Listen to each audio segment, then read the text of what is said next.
وخلاص انا كنت ساعتها قررت ان ابيعها. تمام. جيت اتعاملت معاك، انا فعلا رجعت في قراري.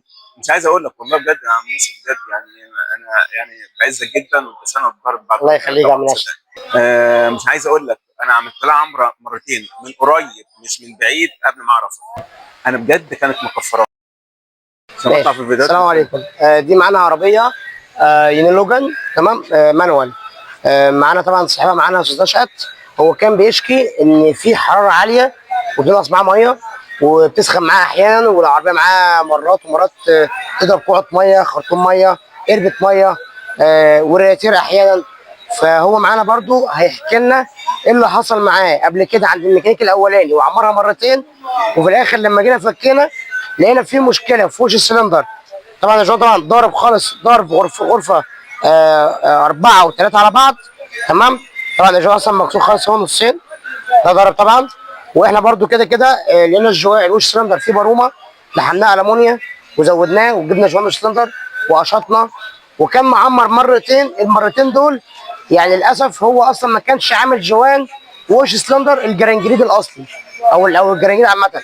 هو كان مركب جوان الصاج، يعني هو عمر عند اتنين الله يسامحهم. فهو معانا برضو ممكن نساله انت عملت ايه المشكله كانت معاك اصلا الاساسيه؟ ايه بص، المشكله الاساسيه اللي كانت معاك؟ انا عايز اقول لك اني خلال تعاملي معاك لمده سنتين، تمام، بجد ما فيش مره انا جبت لك العربيه فيها. طبعا الرينو طبعا معروف انها مشكله كتير. تمام. ما فيش مره ربنا اللي يعلم، وخلاص انا كنت ساعتها قررت ان ابيعها. تمام. جيت اتعاملت معاك، انا فعلا رجعت في قراري. مش عايز اقول لك والله بجد يا عم يوسف، بجد يعني انا يعني بعزك جدا، بس انا اتضرب بعد الله يخليك يا عم طبعا ناشر. صدقني. الله يخليك. فانا جيت لك في كذا مشكله فيها.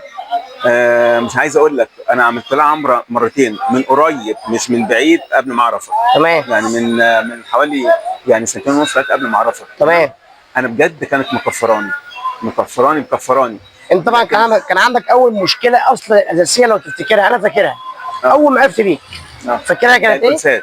كان القدسي بتاع الكوبري اللي جنب اليمين. تمام. انت كم صنايعي غيره وما عرفش يركبه؟ انا عايز اقول لك 3 مرات و3 صناعيه متخصصين في الرينو رحت لهم بدون ذكر اسماء بمنتهى الصراحه. بتنزل تاني زيت مره واثنين وقرفتني يعني بجد، وكل واحد ركبها لي مفيش اسبوع. مش عايز اقول لك تقعد شهرين 3. احنا عاملينه بقى لنا قد ايه؟ انا شهرين 3 ممكن اعززه، لكن ده مفيش اسبوع وتلاقي نقط تاني، مفيش يوم وانا نقط تاني. طب احنا عاملينه بقى لنا قد ايه؟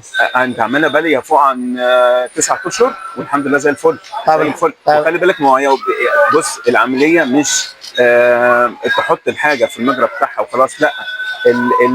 انت ليك تقنيه معينه فعاملها.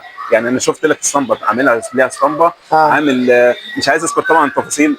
السوسه انت كنت بتبقى عارف ليها تقنيه معينه، لكن اي صنايعي تاني للاسف اي ورشه تانيه كان بيحطوا بتاع الوسيط وخلاص، مش بدون اي تقنيه بدون اي. ايه اللي كان بيحصل معاك في الحراره اصلا؟ يعني ايه المشكله اللي انت جاي اصلا موضوع الحراره؟ الاخر مره بقى ديت المشكله في الخرطوم الميه. تمام. الجاز بيتنفش. بيتنفخ.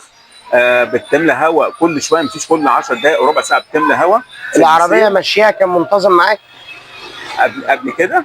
لا، والحمد لله كان كويس بعدين ما عملت لي اخر صيانه. تمام. لكن الموضوع ده ظهر جديد بسبب العمرتين اللي انا عملتهم. ده اللي بهدل الدنيا. طبعا فوجئنا ان وش السلندر سوري وش اللي هو الجوان نفسه كان مقطوع بنفس المنظر. مقطوع. طبعا انت كنت معانا امبارح وجوه متبهدله. كنت معانا امبارح لما فكينا الوش وشفنا الوش مليان بارومه ازاي، انت شفت بنفسك. لا، وبلاك يعني كل حته. احنا يعني لقينا كام مجرى ميه مسدوده. ده كلهم يعتبر مجرى كلهم. يعني العربيه كانت تخيل ان هي شغاله اصلا.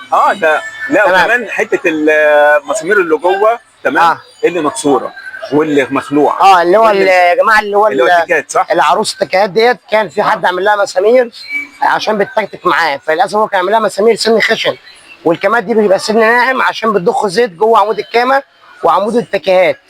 فطبعا في حاجه ثانيه للاسف ان هو راح عند الاثنين عمروا العربيه، والاثنين لما عمروا العربيه تمام الجوانين ما اتغيروش.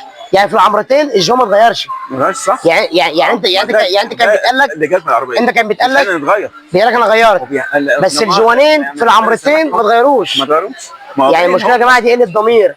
لما يجي الراجل يقول لك انا غيرت حاجه هو اصلا ما غيرهاش، وفي الاخر يقول لك لا ده تمام وظبطت. هو جوان طالع ده فابريكا تمام. وللاسف الوش لما احنا ودانا بالخراط الوش ده مقشوط، يعني اتقشط مره واثنين. الخراط اصلا مستغرب ازاي الجوان ده راكب. فالعربيه كده على الطريق معاك لازم تسخن، لازم تنقص ميه. وكانت بتاخد معاك زيت قد ايه؟ بتاكل كتير قوي، يعني كل اسبوع لازم تزودها نص كيلو. تمام. موضوع الزيت احنا كده كده الزيت عالجناه لسبب. لان الزيت اللي كان بيعمل معاك مشكله ومشكله ضرب الالسات ان كان كبس الموتور في البساتين بيطلع على وش السلندر فوق صح. في غرف الزيت بسبب ان قلتيس الصباب عندك بيهرب زيت. تمام. عندك قلتيس الصباب بيهرب زيت، فكبس الموتور بيعدي من الصبابات. تمام. فيبخر ويعمل تبخير. احنا فعلا والله بجد عملنا دم غير صباب وتمر ودي. كان في زيت في حوالين الموتور بره، ده كله اتغسل، ده كله اتغسل. ما انا تمام. شايف كل والحمد لله عملنا طقم جلد صباب وعملنا روديه وفريزه ولحمنا وركبنا جوان الجرنجيد الدبل. تمام. وان شاء الله خلاص هنظبط التكيات وهندور ان شاء الله. ان شاء الله. تمام. ان شاء الله. شكرا يا باشا. بجد يا باشا مكانك والله تحت امرك. يعني ربنا يبارك لك. اللهم امين. اللهم امين. كويسه وزي الفل بجد. انا من بعديها بديت احب العربيه، يعني حبيت العربيه بعد ما كملت معاك. يا باشا والله مكانك وتحت امرك. كملناش شكرا. مكانك. كملناش. شكرا.